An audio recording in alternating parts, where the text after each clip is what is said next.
Bismillahirrahmanirrahim. Assalamualaikum warahmatullahi wabarakatuh. Perkenalkan, nama saya Muhammad Abdul Firmansyah, stambuk 09320200022, jurusan Teknik Pertambangan, Fakultas Teknologi Industri Universitas Muslim Indonesia. Video kali ini saya akan mempresentasikan hasil percobaan konstanta gaya pegas. Jadi pertama kita harus mengetahui apa itu konstanta gaya dan pegas. Jadi konstanta adalah sebuah ketentuan dalam fisika. Kemudian gaya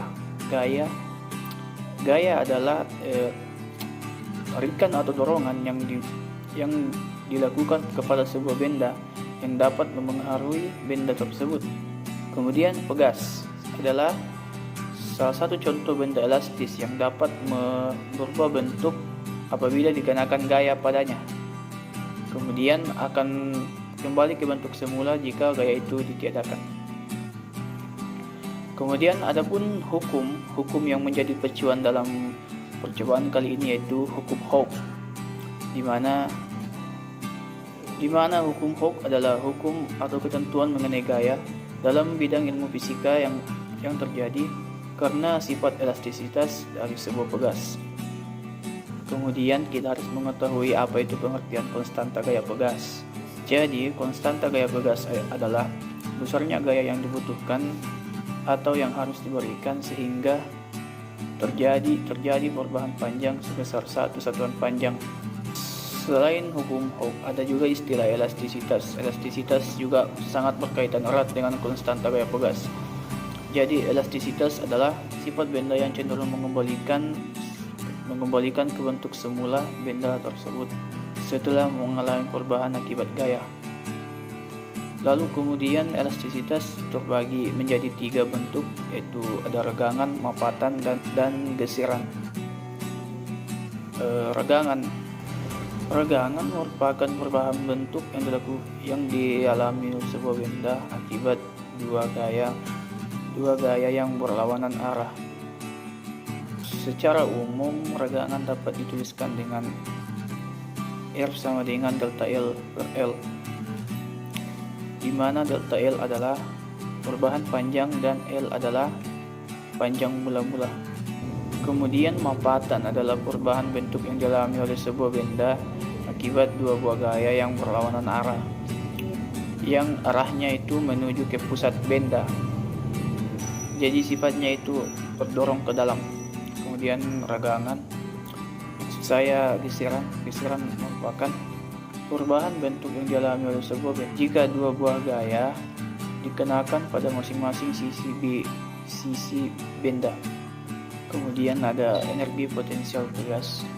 Jadi energi potensial pegas adalah energi yang ada pada suatu benda dikarenakan posisi benda tersebut lebih tinggi dari permukaan atau lebih tinggi dari tanah. Jadi begitu. Kemudian kita masuk ke prosedur percobaan. Sebelum memasuki prosedur percobaan, terlebih dahulu kita harus mengetahui apa tujuan dari percobaan ini. Ada terbagi atas 2, yaitu pertama tujuan instruksi umum. Jadi tujuan instruksi umumnya adalah kami dapat memahami peristiwa gerak harmonis pada pegas. Kemudian tujuan instruksi khususnya yaitu pertama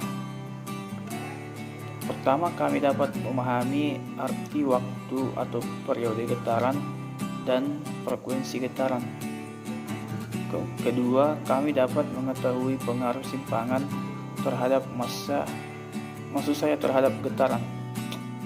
Dan kemudian ketiga, kami dapat menghitung konstanta gaya pegas. Kemudian masuk ke prosedur percobaan. Adapun alat yang digunakan itu pertama pegas. Kita memakai 2 macam pegas, yaitu pegas dinamis dan pegas dalam keadaan statis. Kemudian stopwatch. Yang ketiga itu beban pemberat, dan terakhir itu ember beban. Baiklah, yang pertama yaitu percobaan pada pegas dalam keadaan statis. Jadi pertama kita memasang pegas statis pada statif.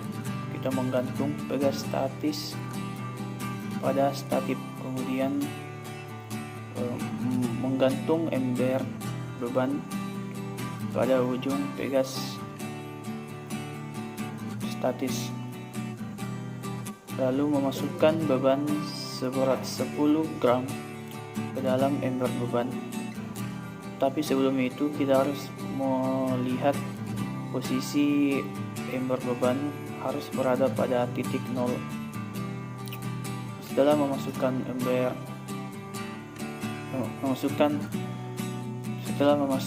beban ke dalam ember beban, kemudian melihat perubahan yang terjadi lalu mencatatnya. Setelah dicatat, kemudian berlanjut ke percobaan pada keadaan dinamis. Jadi pada percobaan pada keadaan dinamis pertama, kita memasang pegas dinamis kepada alat peraga, lalu menggantung ember beban di ujung bawah pegas tersebut. Kemudian kita memasukkan beban seberat 10 gram. Lalu sebelum mencatat perubahannya, kita terlebih dahulu menentukan berapa frekuensi yang harus kita tetapkan. Jadi dalam percobaan ini kita memakai 5 frekuensi. Jadi langsung kita memasukkan ember beban lalu melihat perubahan yang terjadi. Kemudian setelah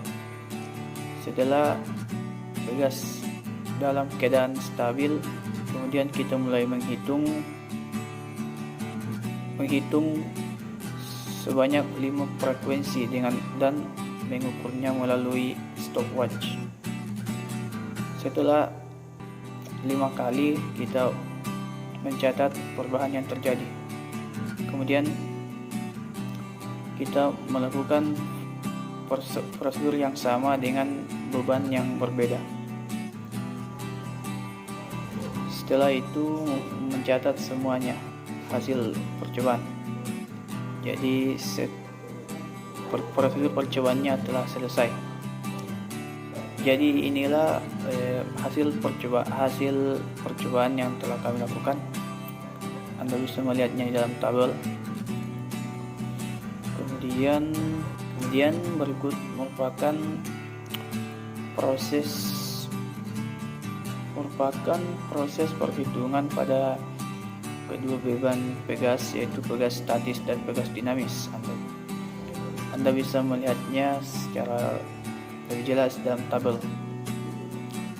Kemudian ada kesimpulan dari percobaan kami, yaitu pertama, kami memahami peristiwa gerak harmonis pada pegas, yaitu gerak bolak-balik dalam jalur keseimbangan yang dipengaruhi oleh massa simpangan.